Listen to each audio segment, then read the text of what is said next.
जय हिंद दोस्तों। बड़े दिनों के बाद आप सभी के सामने आया हूं और मैंने आपको बीच में बताया भी था, अपडेट भी किया था कि थोड़ा काम चल रहा था जिस चक्कर में मैं टाइम नहीं निकाल पा रहा था वीडियोस बनाने के लिए। लेकिन अब सभी काम खत्म हो गए हैं, फिर से आप सभी के सामने हूं। रोज़मर्रा की बातों पे बातें होंगी और इन सब बातों के बीच में जो एक नया वीडियो निकल के सामने आया है, आज उसके बारे में बात करेंगे। सबसे पहली बात तो ये कि गैंग्स ऑफ वसेपुर मूवी में एक डायलॉग था ये। रीवा से पूरा है। यहाँ कबूतर भी एक पंख से उड़ता है और दूसरे से अपना इज्जत बचाता है। इसमें कि आपको साफ समझ में आ सकता है कि भैया कितनी ज़रूरी हो चुका है आज की डेट में अपनी इज्जत को बचाना। और ऐसे में जब आप किसी ऐसे ओहदे पे हो या ऐसे किसी डिपार्टमेंट में हो जहाँ पे कि लोगों ने आपकी तरफ से आने वाली परेशानियों को कुछ हद तक झेला हो, क्योंकि लगातार क्रिटिसाइज़ किया जाता रहता है पुलिस की कई सारी कार्रवाइयों को लेकर कि भैया ये चीज़ें इस तरीके से होनी चाहिए, इस तरीके से नहीं होती हैं, और इस तरीके से कई केसेस में शोषण किया जाता है पब्लिक का। तो ऐसे में जब पब्लिक को कोई चीज़ पकड़ के खींचने के लिए मिल जाती है तो फिर वो उस चीज़ को छोड़ती नहीं है। और आज की डेट में जबकि हम डिजिटल ज़माने में बैठे हुए हैं, सभी के पास एक तीसरी आंख है जिसको कि हम लोग मोबाइल का कैमरा भी कहते हैं। तो उस तीसरी आंख से आज की डेट में बचना बहुत हद तक मुश्किल हो चुका है। आप उससे बच नहीं सकते, वो भी पब्लिक प्लेस में तो बिल्कुल भी नहीं। आप नहीं जानते कब कौन कैसा इंसान आपका वीडियो बना रहा होगा। हालांकि कई केसेस में ये चीज़ गलत भी हो जाती है, पर कुछ एक केसेस ऐसे भी हुए हैं जिसमें कि वो वीडियो बनाना एक किसी इंसान के लिए सही साबित हुआ है। अब कल की ही बात ले लीजिए। कल मैं अपने मित्र की दुकान पे बैठा हुआ था, वहाँ पे एक शख्स आए, उन्होंने सामान लिया, उसके बाद उन्होंने पन्नी मांगी। उसके बाद जब मैंने उनको कहा कि भाई पब्लिक तो पन्नी मांगना बंद करती नहीं है, फिर कहती है कि सरकार जो है ये पन्नी के बैन क्यों नहीं कर रही, तो भाई साहब मुझे ही उल्टा सुनाने लगे कि भाई करप्शन ख़त्म हुआ क्या, नेता लोग बिकना बंद हुए क्या। मैंने बात सिर्फ छोटी सी पन्नी की करी थी, पर उन्होंने मुझे ज्ञान दे दिया। तो उसके बाद फिर रात में मुझे ये वीडियो दिखा। इस वीडियो में जितनी गलती पुलिस वाली की है, मुझे लगता है उतनी ही गलती उस राहगीर की भी है। भाई अगर आपने नियम तोड़ा है तो रोका इसीलिए गया है आपको क्योंकि आपने कोई ना कोई चीज़ ऐसी थी जो कि आपने गलत की, इसी कारण से आपको रोका गया। अगर आप सही होते तो फिर आपको रोका भी नहीं जाता। दूसरी बात, हम लोग करप्शन की बात करते हैं, करप्शन खत्म नहीं हो रहा। देखिए करप्शन जो है एक दो हाथ से बजने वाली ताली है। एक भी हाथ से अगर बजना बंद हो गई, लेने वाला तो बैठा ही है ना लेने के लिए, अगर देने वाले ने देना बंद कर दिया तो करप्शन वैसे भी बहुत हद तक खत्म हो जाए। लेकिन हाँ, जब तक दूसरा इंसान पहले इंसान की मदद करता रहेगा, चाहे वो कैसे ही हो, डायरेक्ट हो इनडायरेक्ट हो, वो ख़त्म नहीं होगा। तो इसी बीच में ये वीडियो हमारे सामने आया और इस वीडियो के सामने आने के बाद से ट्विटर पे बहुत ज़्यादा खतरनाक रिएक्शंस आने सामने शुरू हो गए। आपको लेकिन जानकारी के लिए भी बता दूं कि इन मोहतरमा को सस्पेंड किया जा चुका है। इनके ऊपर जो कार्रवाई थी, उचित कार्रवाई, वो की जा चुकी है। इनको सस्पेंड किया जा चुका है। इसी बीच में कई सारे ट्विटर पर रिएक्शंस थे जो कि लाजमी सी बात है सामने निकल के आना शुरू हो ही चुके थे, जिसमें कि जैसे कि रोहित तैवाड़े साहब लिखते हैं पैसे खाऊ पुलिस। इसके आगे और चलते हैं तो चिराग लिखते हैं lols new way to deal. सीधी बात है, नया तरीका है। लोग ये भी कह रहे हैं कि ना फ़ोन पे ना गूगल पे, सीधे डायरेक्ट पे। सीधी सी बात है यार, मतलब लोगों को दिखती है ना जब ये चीज़ें, तो लोगों को चुभती हैं कि नहीं यार ये चीज़ वाकई में, मतलब कई लोग हैं जो ये चीज़ सोचते हैं कि नहीं अब करप्शन बहुत हद तक ख़त्म हो चुका है। जो रोड पे जो पहले पुलिस चालान काटा करती थी, अब वो चालान उतने ज़्यादा नहीं काटे जाते हैं। मतलब चालान प्रॉपर काटे जाते हैं, उतना ज़्यादा 2 नंबर से पैसा नहीं ली। फिर ऐसे वीडियोस जब सामने आते हैं तो फिर जैसे गौरंग जी लिखते हैं when such a blatant corruption is visible to the new generation, how do you intend to eliminate the same? At the same time I think the traffic cops and the traffic police needs a better working environment and pay scales, better HR system. ये लिखते हैं कि जब ऐसे videos हमारी आने वाली generation के सामने आएंगे तो आप कैसे उम्मीद कर सकते हैं कि आने वाला समय अच्छा होगा। वहीं दूसरी तरफ उन्होंने ये भी कहा है कि जो हमारा पुलिस का पूरा महकमा है, उनको एक अच्छे पेमेंट की ज़रूरत है, जिससे कि उनको इस तरह की ज़रूरतें, जो ये 2 नंबर के पैसे लेने की ज़रूरत पड़ती है ना, 100 200 300 रुपये, वो ख़त्म हो सके। दूसरा, एक बेहतर एचआर सिस्टम। एक बेहतर एचआर सिस्टम में सीधी सी बात ये होती है, देखिए सस्पेंड कर देना मतलब एक टेम्परेरी सॉल्यूशन हो सकता है, पर वो परमानेंट सॉल्यूशन तो कहीं से कहीं तक नहीं ना। आप कितने लोगों को सस्पेंड करोगे? इसीलिए एक बेटर एचआर सिस्टम होना चाहिए जो कि इन चीज़ों की देखरेख करे। मेरिट डिमेरिट के पॉइंट्स होने चाहिए जिससे कि आपकी नौकरी के ऊपर असर पड़े, वो मेरे हिसाब से ज़्यादा सही रहेगा।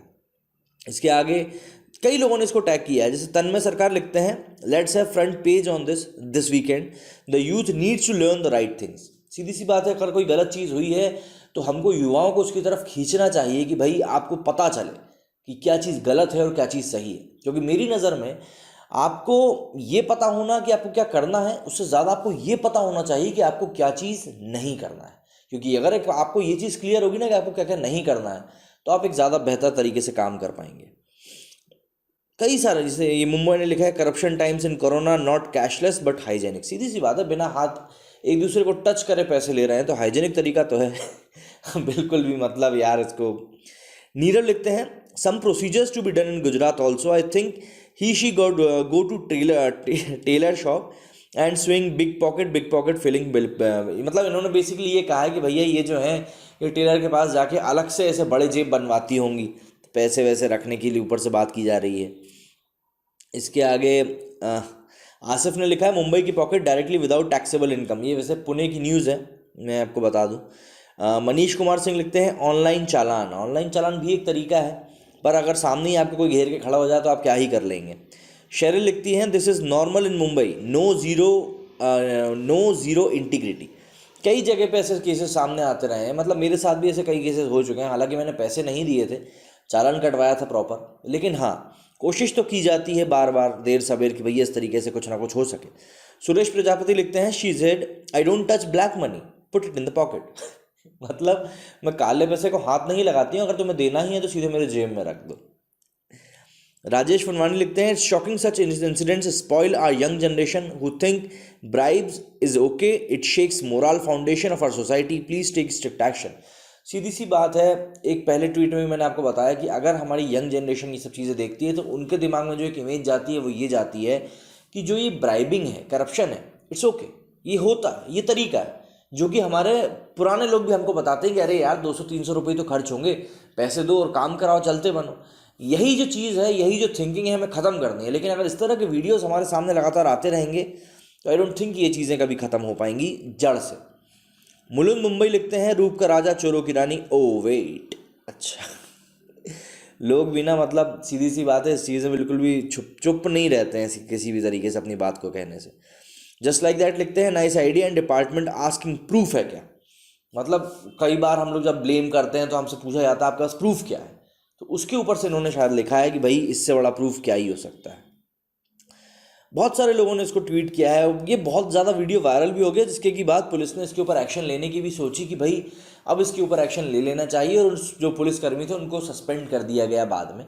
लेकिन इन सभी चीज़ों से जो चीज़ें बाहर निकल के आती हैं हमें बताने के लिए कि यार ये जो चीज़ें हमारे आसपास हो रही हैं उसकी तरफ ध्यान देना कितना ज़्यादा ज़रूरी हो चुका है। एक पब्लिक आज की डेट में जिसके हाथ में कि मोबाइल नाम की ताकत आ चुकी है, तीसरी आँख आ चुकी है, पब्लिक के हाथ में ऐसी ताकत है कि अब वो चाहे तो इन चीज़ों को अपने हिसाब से टैकल करके दबा सकता है इन द सेंस चीज़ों, ये जो इस तरह के जो सांप अपने फन फैलाने के लिए बैठे रहते हैं ना, इन चीज़ों को दबा सकता है। और पब्लिक ही एकमात्र है जो ये चीज़ कर सकती है, क्योंकि अफसर लोग तो कर लिए, सीधी सी बात है। तो उम्मीद करता हूँ ये चीज़ें इस एक इंसिडेंट ने हमको सिखाई हैं, ये चीज़ें आप लोग भी सीखेंगे, अपने जीवन में भी लाएंगे, और आने वाली जनरेशन जो भी कोई आपके टच में होंगे, जितने भी कोई बच्चों से आप रोज़मर्रा में मिलते होंगे, ज़रूरी नहीं आपके खुद के ही हों, औरों के भी हो, उनको भी ये चीज़ बताएंगे कि ये चीज़ कितनी गलत है और इस चीज़ को ख़त्म करना भी हमारे ही हाथ में है। भाई आप गलती नहीं करेंगे तो सामने वाले को वैसे भी मौका नहीं मिलेगा आपसे पैसे लेने का। और ठीक है, कई जगह होती हैं ऐसी जहाँ प्रोसीजर्स कुछ ज़्यादा ही टेढ़े होते हैं, जिनके ऊपर आपको चलने में काफ़ी ज़्यादा मुश्किलात होते हैं, और फिर ऐसे में आप किसी एक इंसान को पैसे दे के काम कराना मुनासिब समझते हैं। लेकिन देखिए, ये चीज़ें जब आप करना शुरू करेंगे ना एक बार, और धीरे धीरे पब्लिक आपको फॉलो करना शुरू करेगी कि नहीं यार हमको पूरा प्रोसीजर फॉलो करके ही ये चीज़ करनी है, तो चीज़ें अपने आप होंगी। मैं अपना खुद का एक किस्सा सुनाता हूँ। मुझे मेरी बाइक का नंबर ट्रांसफ़र कराना था, तो जब मैं आरटी ऑफिस गया तो ऑब्वियस सी बात है वहाँ कई सारे लोग थे जो कि पैसे दे के वो काम करने को तैयार थे, पर एक शख्स थे वो भी वहाँ पे वही काम करते थे, वो मेरे पहचान के थे। तो उन्होंने मुझको कहा कि यार नमन एक काम करो, ये काम को इतना बड़ा हेक्टिक नहीं, तुम किसी को पैसे दोगे वो तुमसे 1000-1200 रुपये ले लेगा, जबकि इस काम की कीमत मात्र 200-250 रुपये है। तो उन्होंने मेरे को एक फॉर्म बताया कि नमन ये फॉर्म लेके आओ। मैंने पूरा फॉर्म भरा, सारे डॉक्यूमेंट्स लगाए। जो वहाँ पे उस काम से संबंधित जो क्लर्क बैठा हुआ था, उन्होंने कहा उस विंडो पे ले आकर उन क्लर्क को दे दो ये बात, और उनसे क्लियर कर लेना कि हम कितने दिन बाद आके ये चीज़ कलेक्ट दोबारा कर लें, ख़त्म। मैंने वही चीज़ करी। जो क्लर्क थे वो भी ये देख के काफ़ी खुश हुए कि भाई ये सामने वाला बंदा है वो खुद ही आया बिना किसी एजेंट को भेजे हुए। उन्होंने मेरा काम किया, हफ्ते भर का टाइम लिया, 8वें दिन उन्होंने खुद मुझे कॉल कर दिया कि नमन तुम्हारा काम हो गया, आके डॉक्यूमेंट्स जो हैं वो ले जाओ। काम पूरा ख़त्म हो गया। तो इस तरीके से भी काम होते हैं, बट आपको करने पड़ेंगे।